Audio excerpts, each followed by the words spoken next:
هو احنا لحد امتى هنفضل مستحملين اللي بيحصل من الشناوي؟ لحد امتى هنفضل مستحملين الغلطات اللي بتحصل لنا بسبب الشناوي؟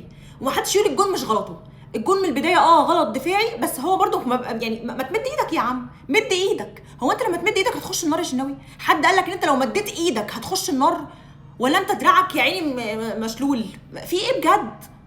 وليه اصلا؟ ليه لما واحد يبقى كويس، شوبير كويس، ليه ما يقفش حارس اساسي؟ ليه يا جماعه ما يبقاش اساسي؟ هو شوبير ده يا جماعه المفروض يعمل ايه عشان يبقى اساسي؟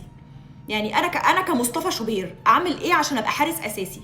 ده سؤال مهم والله العظيم، محتاج اجابه، واجابه ضروريه. يعني انا كمصطفى شوبير اعمل ايه عشان ابقى حارس اساسي؟ والله العظيم قمه الظلم لما يبقى مصطفى شوبير في التالق ده، بسم الله ما شاء الله عليه، ونيجي احنا حضرتك نقعدك ماتش ونلعبك ماتش. ليه ليه والله ليه؟ والله العظيم من الاخر كده، يا ريت الشخص اللي خايف على زعل الشناوي ياخد الشناوي من ايده كده ويمشي من النادي، هما الاثنين بجد والله العظيم، عشان احنا مش ناقصين قرف.